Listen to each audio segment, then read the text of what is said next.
Hi, it's Dr. Maggie Perry here with Tell Me What You're Proud Of. This is the third and last session that I'm having here with Jim.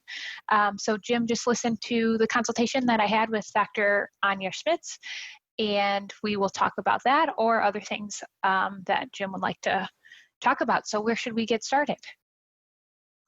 Yeah, just something that I'm proud of this week. It has to do with, I said earlier that I have a kind of chronic condition, and that, some of my content is there around health, but just separate from the health content, some of the symptoms sometimes would cause me to get really anxious because I was parsing them as symptoms of like an impending panic attack.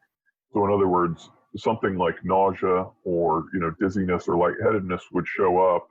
And I'd be like, oh no, like this, this is potentially the precursor to a panic attack. And I've been able to kind of shift my attitude on that recently, and conceptualize of those things when they come. So to just realize that those things aren't necessarily a symptom of an impending panic attack, but they might actually be just symptoms of the condition that I have, and that that it's kind of okay when those things come on to just treat them a little more neutrally, just to look at, so the kind of self-talk that I've been doing is, I guess I'm not feeling well. This doesn't have to be related to a panic attack. It could just be that I am, overdoing it a little bit, and maybe I should take a break until I feel better, rather than the way that I had been thinking about it before. And this has been, really helpful, actually. Okay, two questions for you. There's a lot of uncertainty there. How do you, number one, know that it isn't something more serious? And number two, how do you know it's not going to become anxiety? Yeah, I guess I don't. I guess it's kind of a leap of faith thing. Like, I feel like, especially now that I'm having a different process around it, and that I'm expecting it to happen from time to time, and that my response to it can be not, oh no, I'm going to have a panic attack, or oh no, now I'm not going to be able to get a bunch of work done, or something like that. Like, choosing to have a different response initially has been really helpful. And so tell me so that's great, because those uncertainties of how do I know that this isn't a part of my medical condition and indication that I'm getting much worse, or how do I know that this isn't going to become a panic attack, are uncertainties that you've had for years. So what has happened that you suddenly have an attitude shift? I think it's just been connecting it back to the condition, rather than like this time last year I was getting this kind of lightheadedness and stuff like that, and I assumed it was all just a function of anxiety, rather than I've gotten a better understanding of that symptom in the course of the condition that I have. Like, it's actually a common symptom. I think that's been helpful, because at least around my condition, I've gotten to have quite a bit more compassion for myself around that over time, maybe more so than I do about anxiety in general. How come? I'm not sure. I mean, I guess it might just be, might just be cultural in a way. Like, I wish I could say that I had, pure compassion for myself and my anxiety, and that I don't view it as like a weakness or a failing. But I think that I must in some way, because with the health condition thing, it's a lot easier to go like, well, this isn't a personal, this isn't a personal failing. This is something that happened to me. Not something I'm doing to myself. Whereas that's often my attitude about anxiety as well, but I think in kind of a deep-seated way, or just the default way of thinking for me is that the anxiety stuff. I feel like maybe there's a lot of, I shouldn't have this, or it feels quite a bit different if I would attribute it to anxiety versus attributing it to the condition. So I wonder if you had some of that thinking initially with your medical condition, where, you Yeah, know, right when you were diagnosed or before, I imagine, it was really wreaking havoc on your life. So like thinking like I shouldn't have this, yeah, it shouldn't have happened, must have been the initial reaction. Can you say more about your initial reaction? yeah. It definitely was. Like I thought, that basically that my ability to deal with it would be a function of like my strength or my ability to persevere rather than something uh, external, rather than something about the condition itself, right? So yeah, no, I think early on, and so that's what I mean. I kind of had developed more muscle around talking to myself about my condition in a more compassionate way, and viewing it as something sad that happened, something I can be sad about, and something I can say is not particularly fair, and but then not blame myself for it. This is a genetic plus environmental thing. Like I didn't do anything, but then a lot of that same logic applies to anxiety actually as well. But somehow, um, I guess it's just a little bit harder, it's probably due to things like culture and stuff like that. I think it has been a little harder to be that forgiving with myself if the genesis of the feelings are anxiety. I think, but I'm not And awful at it either. I can, I'm much more compassionate with myself about my anxiety than I ever was.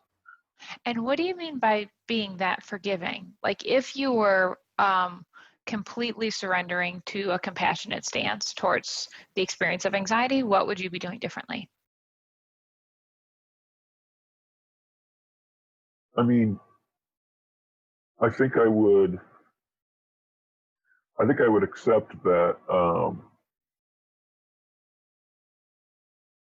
that I don't, that it is not something that you have 100% of control over, right? That it can come, it can go, and that you can do things to get better at dealing with it. But like at the end of the day, there's a sort of biological predisposition towards it. That idea that that anxiety is a normal thing that lots of people feel, but that I probably have a stronger physical sensation from anxiety than a lot of people. That's been really helpful, just for keeping in mind that you know I think the surrender on that would look a lot more like that. That me just saying that like, well, this was the deck of cards that I got in terms of the sensitivity to this, and of course I'm going to um, find it really unpleasant if the sensations of anxiety are maybe unusually high for me. Um, Yeah, and if I can just talk a little bit more both about that biological vulnerability and how challenging it is to recover. I really see recovery as including several different components. And so, first off, the first thing is really accepting that what you're experiencing is a biological vulnerability. And so, yes, anxiety is a normal, natural, healthy, and adaptive reaction to a threat or perceived threat. And so, everybody has fear circuitry. So, everybody has basically the same sensations and the same types of catastrophic thoughts under certain when they're triggered in certain ways. But it's true that under stress, not everyone's going to have unwanted, intrusive harm thoughts, or not everybody's going to get a rapid heartbeat, or, blushing is something that only happens to some people. So there's certainly some types of anxiety reactions that some people are more biologically vulnerable to than other people. But so once you kind of understand and accept that, you then have to cope, you then have to learn how to cope with the symptoms, which are the sensations, the thoughts, and the feelings, which I think we talk a lot about kind of doing exposure and wanting and being willing to experience the thoughts, feelings, and sensations. But I think a couple other components of recovery are also then learning how to cope with the fact that this could happen at any time, and kind of changing your self concept, like not in a way that is self-critical, but rather in a way that is accepting of the biological vulnerability that you have and now the skills that you're developing. And then I think processing what it means for the future. For some people, it's by the time they get to therapy, their anxiety has actually impacted where they go to school or what kind of work they do or what kind of relationships they have. So all of those things are like part of the recovery process from an anxiety disorder. And I kind of think about you're recovered or you're in maintenance when you accept it as a biological vulnerability. You know how to respond to the symptoms of your anxiety disorder, and then you've integrated into your life in a way that when it comes back, because it will, it doesn't blindside you or cause you to spiral into like shame and self-criticism. So I think that's a little bit tangential to what you were saying, but I guess there's a kind of a layer of compassion that has to be on top of all of those things. I'm wondering actually what your reaction is to thinking about recovery in that way. Yeah. Yeah, I think that's pretty good just in terms of like especially the stuff of like when it comes back, um, how you might feel and think. So having had that, having had kind of peaks and valleys, um, in the last few years, it's been helpful to get some practice on it coming back, and sort of starting to know what that looks like and being able to predict what will happen there. Just how you feel sometimes hopeless, and think like, oh, this is forever. Um, and it's always going to come, it's always going to come back. But there are a number of different attitudes that you could have about that. And the hopelessness one, wants to show up in the moment. But a good way to counter that I've found is to just remember, that it coming back, the whole thing comes back, including the recovery. In other words, when it comes back, it feels like you're back in this awful place and you'll be there forever. But actually, what's come back is this temporary thing that won't last very long at all necessarily. In my case, I often bounce back pretty quickly, and especially thinking about that. That's been really helpful with panic attacks. It's like I'm not going to feel this way forever. Yeah, and your new situation is not just, or like what's come back is not just the triggers and the sensations, but also the recovery. You still have memories from your recovery and you still have your skills that you've learned in the last time you've recovered. Yeah, like it's not going to feel like this forever. That's great. Do you want to be more specific about when it's felt like you've kind of recovered from anxiety and then I don't think relapse is the right word, but like when your anxiety has come back, under what conditions are you triggered again? Yeah, I mean, it could be anything, not getting enough sleep or a sudden spike in stress at work, um, or just, kind of out of the blue, not having it, sometimes the spikes in stress at work are actually fine because there's problem solving to do, right? Sometimes it comes back when there are no problems to, when the number of problems to solve has gotten suddenly low. You would think that would be a good time to relax, but that's often a good time for anxiety to show up as well. Um, and so, yeah, so that often happens. And just keeping in mind that, none of this so far for me has been permanent. I've never had a particular feeling last more than a week. That's really compassionate that even a week doesn't feel like too long for you. Can you say Right. more about that? Yeah, I mean, and it can, a week is plenty of time to be really, really miserable. But just, yeah, the idea that, well, because I think for me, a lot of the fear early on was like, oh, this is forever. This is the new normal, or I'm going to feel like this forever. Uh, that has been a good thing to get perspective about. that I think it's probably pretty unusual for someone to feel something forever, whether that's happiness, at least for happiness, humans have evolved, hedonic adaptation where you can't, whatever makes you happy will not make you happy forever. I would assume that that a process like that might be in place for any number of feelings. Like, for instance, after a breakup, it's reminiscent because that always feels to people like, you'll never, things will never go back to normal. When you're a teenager and your first relationship ends, but eventually it does. And I'm sure there are some things that are much more persistent, certain kinds of grief and things like that. But I've found, at least for me, none of my feelings have a ton of staying power, and that's a good thing. Yeah, there's a couple of things I want to say about that. First off, yeah, the one foundational principle is that the nature of life is change. So you're never going to have the same sensation, thought, or feeling forever. And even when you're saying about a week, that is like the state of I think you're describing a state, not a sensation, feeling, or Right. thought itself. Yeah. And I think one way to work through that, if you're in a state right now, to people that are listening, is to try to get really, really observant of small changes in what you're thinking, feeling, and sensing, because oftentimes it all feels like anxiety all the time, or it all feels like depression all the time.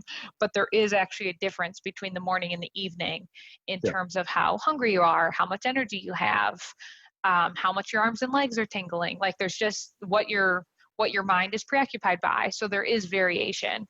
It might be miserable variation, but even attending to the variation can help your mind kind of mindfully notice that and then hopefully get out of it. And the other thing that I want to comment on is the way that anticipatory anxiety keeps things going. So in addition to hopelessness, as you were describing, like once you're experiencing a certain combination of thoughts, feelings, and sensations, if you're feeling hopeless about it, and then adding anticipatory anxiety, so saying like, this is terrible, I can't handle this, and that's helplessness, I guess. But hopelessness is like, this is never going to go away, and oh no, what if I feel this forever? What are the consequences going to be? And if your mind is off to the races about what this means for 3 weeks or 3 years or 30 years from now, then not only are you not in the moment noticing the variation in your experience, but you're also resensitizing yourself to anything else you experience. So if as you think that, you get another spike of adrenaline, it's going to reinforce the idea that you're going to just keep having it. So when people are in an anxious or a mood episode, often what's happening is they're waking up every morning, scanning for what they're thinking and feeling, and then noticing, oh no, this feels like it did yesterday. This is going to be another bad day. And that reinforces the thoughts, feelings, and sensations that kept the episode going yesterday also. Do you have thoughts about anticipatory anxiety, or like how the dynamics I just described will keep people stuck? Yeah, I'm kind of glad that you said that way, because it makes me able to say something I said earlier a lot more accurately. I wouldn't have the same feeling for a week, like you said. I think, for me, like a panic attack is like an earthquake in the sense that, aftershocks are potentially a thing. Like if I have a big panic attack, it kind of echoes for a week or so. And that's what I meant by that kind of being stuck in something for a week. But the way it actually is not, I'm not having a panic attack for an entire week. It is exactly what you described, scanning for certain feelings, and, feeling helpless and hopeless in the presence of those feelings. It is, being worried about my wife going to bed, because then I'll be kind of alone with it. If I'm staying up later than she is, it's all that kind of thing that's going on in that week. So being worried that it's going to happen again is often how it plays out. And I think what's interesting is I think that it does intersect with my condition, somewhat. So, if I'm having a particularly large amount of lightheadedness and dizziness and stomach upset, which all come together. It's all related to kind of dysautonomia for me. So that's a symptom of my condition. So early on, I think what was happening this time last year is I would get a spike of those symptoms, and I would panic in the light of those symptoms. But since it was kind of being driven by something like an underlying physiological thing, I'd wake up the next day and still feel like my stomach wasn't quite right. I lost like 15 pounds last summer because my digestion was so slow that every time I ate, it made me feel pretty miserable. And I connected it back to panic. I just wasn't aware of the physiological process. I thought it was all a kind of panic attack thing, and I was worried that if I ate, I'd have a panic attack. So I started eating a lot less. But this whole thing was playing out. I think initially the physiological thing would drive the initial thing, and then I'd wake up just like you said the next morning, and I'd feel still weird in my stomach, and I'd be like, oh no, like that means this is still going on. I have to be watching out, scared all day that I'm going to have another panic attack. In the last week or so, I've started to have a lot more lightheadedness and some of those digestive issues again, but it has not had hasn't felt nearly as threatening as it did last year. And was there did you actually get new information about your medical condition? Yes, yeah, that was part of it, and that helped for sure. Yeah. And was that related to avoidance? Like, is part of accepting your medical condition helped you actually get more information about it so that you can make this discrimination? Yeah, I think so, and just other things, that I wouldn't have necessarily done before, like like being more open with friends and family about what is going on with me because I feel less ashamed of it. Right. So that thing last year when this was going on, I'd tell my wife about it and tell her, that I was scared and stuff like that. And that led to her like doing some research and saying like, I think, that this is probably related to some of the neurological aspects of this condition that I've got. And yeah, so that helped. Like it was all of those things is being more accepting of the condition and being more fighting against the shame in a way by in the presence of shame where I want to isolate and not share what I'm feeling with other people, kind of doing the opposite of what the shame is telling you. All of that has been really helpful in getting to this spot where now, otherwise I wouldn't have probably discovered this information that has been really helpful in treating this like less of a threat. Yeah, all of that's wonderful. And I just want to reinforce it for any medical condition or any psychological condition that the symptoms themselves are painful, but then the shame of having it in the first place, and then the avoidance around not telling friends and family that you have it, or not telling your physicians exactly what you're experiencing, avoiding appointments because of it, can all make them jumbled, like anxiety, depression, and then whatever your medical condition can get all jumbled together, and it's hard to figure out how to respond to all of it, because the way to respond effectively to anxiety and depression is often not counterintuitive. And then the symptoms of medical conditions are often mixed up in anxious and depressive reactions. So the way that you've been able to go towards it and not, I don't know if it's not feel ashamed or like let yourself feel ashamed while you were getting more information. Sounds like it's just been a really, I don't know, do you want to say more about whether you just let yourself feel ashamed or did the shame dissipate somehow? I think it's kind of like, I don't know if I don't know if it's that I let myself feel ashamed, but that's a nice suggestion too. I think it was more just realizing realizing what's going on with shame as a mechanism, and kind of like when I feel depressed sometimes, the move is to go actually get out in public, right? It's to go shopping, because that's the opposite of what depression is telling me to do. I think shame is one that's a lot like that as well, where if I'm feeling embarrassed or ashamed of feeling a certain way, just exposing myself to the potential judgment of other people is a good idea, because it's often actually a much safer place than I realized. Yeah. The other thing that I just want to mirror back to you is your ability to describe anxiety, depression, and your medical condition, and how they're all both have similar sensations and symptoms and different ones, has greatly improved in the time that I've known you. I think that's probably both a product of willingness to be vulnerable and actual practice and education. Do you want to say more about that change? Can you tell that you've changed in that way? Yeah. I didn't realize I didn't realize that that's what it looked like from the outside. I know that from the inside, like certain things just seem easier to deal with than they did before.